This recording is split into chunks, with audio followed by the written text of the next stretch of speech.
Located in eastern Idaho, about 50 miles outside of Idaho Falls, is a place that just about every duner dreams of riding. Smack dab in the middle of farmland where you'd least expect it, lies over 10,000 acres of huge flowy dunes that will use every single ounce of horsepower from your Sandcar. These white quartz dunes stretch about 12 miles long and about a mile wide at the eastern edge of Idaho's volcanic Snake River Plain. Massive dunes towering 400 feet high and bowls that are a mile in circumference are simply humbling. It's one of the biggest and fastest dune complexes in the United States. These dunes even have a lake that you can take a dip in and relax after a nice long dune run. For the last 20 years, I've wanted to visit this place, and that time has finally come. This place is San Anthony Sand Dunes.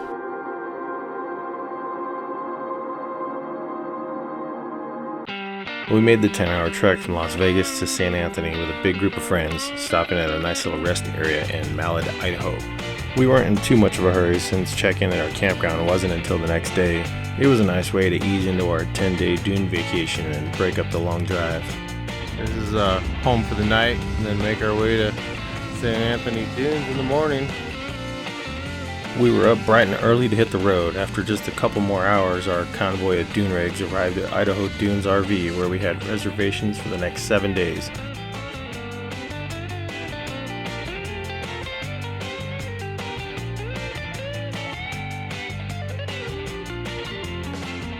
Our buddy Gary got us all checked in, and once we decided where we were all parking, we quickly got the toys unloaded and the RVs set up. This would be home for the next week. I was so stoked.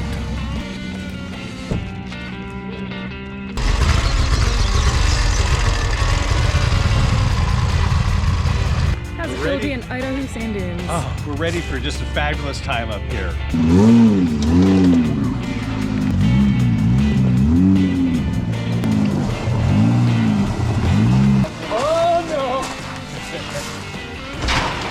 What up?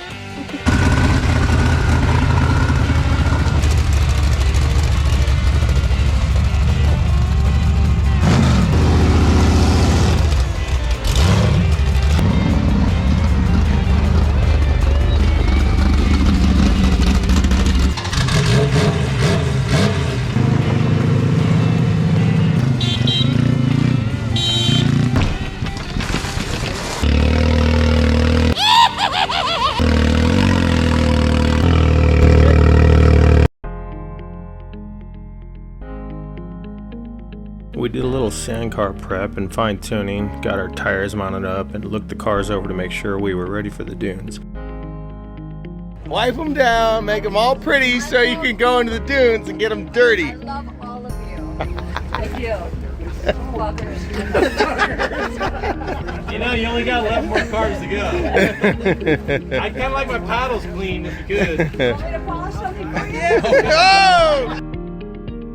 So after a couple beers and chilling in camp and acting like fools like we usually do, as you can see here. I missed you!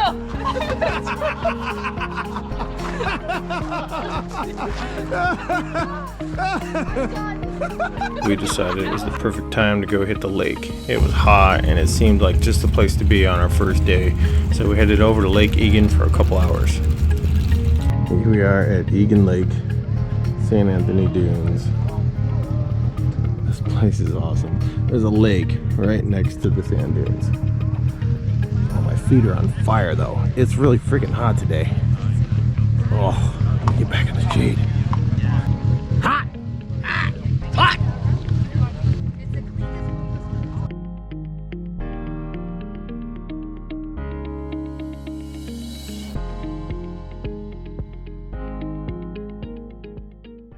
Alright, now it's time to show you what this place is all about.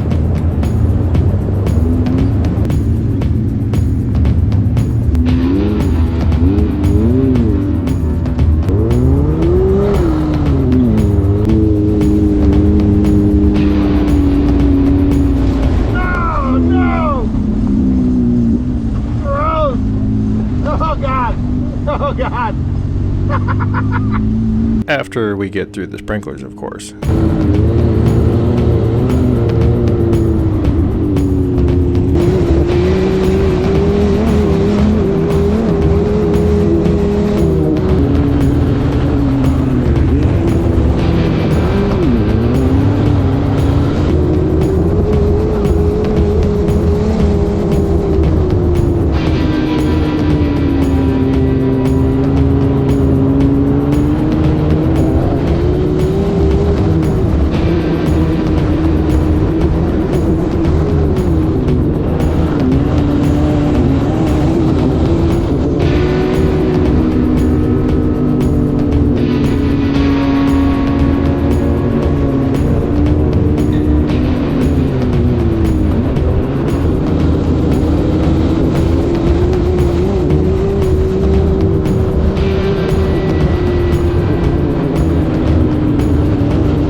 as you can see those dark clouds in the sky, I made a little comment there at Choke Cherry that we're going to get rained on, and we tried to hightail it back to camp before we got wet. Well, that didn't happen. We ended up getting rained on, not too bad, but the guys at the back that had the windshields, yeah, they couldn't see a damn thing, as you can see here with Theron's GoPro behind his windshield.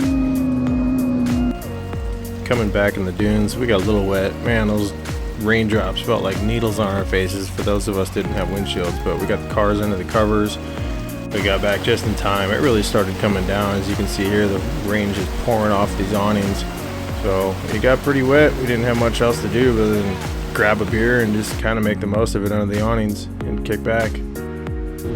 We had rain a few days out of the week, but as you can see here in this video, it's a little wet underneath, but the dunes seem to dry out pretty quickly up there, despite like it doesn't have wind like Dumont does.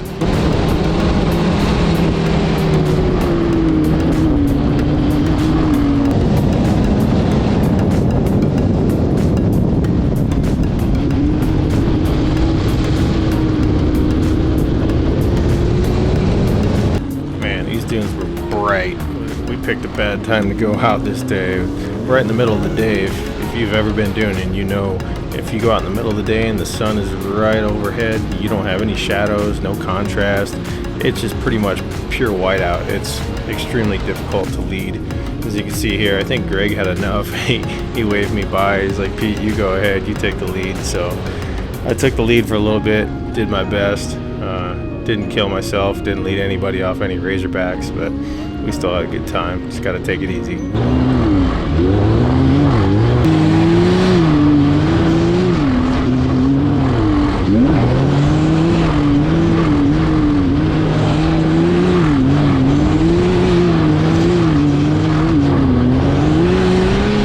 You can see here from Theron's point of view how different it is from leading versus following.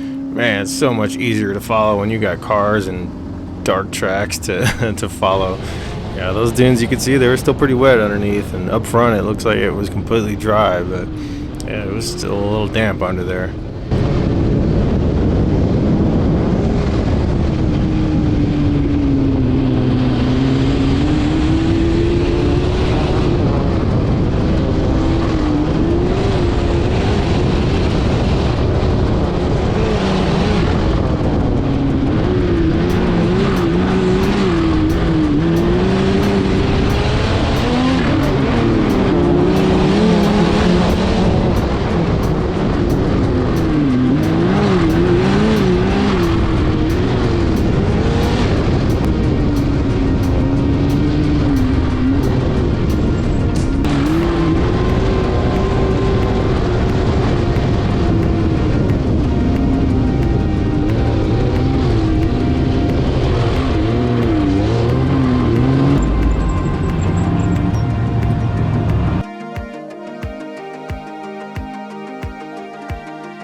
I bet this is a sight you haven't seen before, a sandcar with a stand-up paddleboard strapped to the roof while driving through the dunes. That's right, we loaded up this stand-up paddleboard and drove over to Lake Egan. I thought for sure the damn thing was gonna come loose, but the thing stayed up there the whole time and never even budged. It was pretty awesome. It's kind of funny being used to places like Dumont and Glamis where we have destinations such as like a North Pole or a hill or a stupid swing set. This place is a freaking lake, man. It's like next level, being able to load up your water toys and an ice chest and just go hang out at the lake for an hour or two. It's a great way to just like break up the day and kill some time.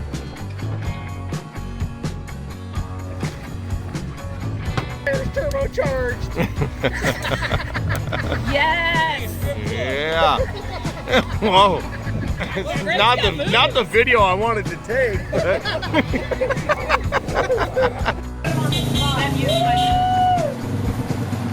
hey, where have you been?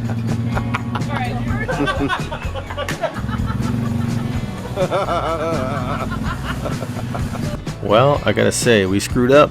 We should have taken this trip 15 or 20 years ago. If you haven't been to San Anthony Dunes yet and it's been on your list of places to check out, put it on your calendar and make it a priority. Set a date and make some reservations. Duning is one of my biggest hobbies. In fact, no, it's a lifestyle. I know that sounds cheesy, but it's such a huge part of my life. I've met my best friends through the dunes, and I gotta say, smashing on the throttle and carving our way through the dunes in the sandrail, well, it ranks up there at the top of things I would rather be doing than anything else in this world. Special thanks to my buddy Gary for putting this trip together. This video was long as hell and I still didn't cover everything we did. It was the most epic dune trip to date and I can't wait to go back. So I hope you enjoyed the video. If you're still watching, thanks for sticking it out until the end. I leave you with a couple more minutes of that sweet drone footage as we ripped around St. Anthony on our last dune ride of the trip.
Oh yeah, and thanks again to the crew for helping me find my drone in that nasty field of sagebrush, deer shit, and cactus after it decided to fall out of the sky. I still have cuts on my legs. Luckily it still flew and was able to capture the rest of the trip.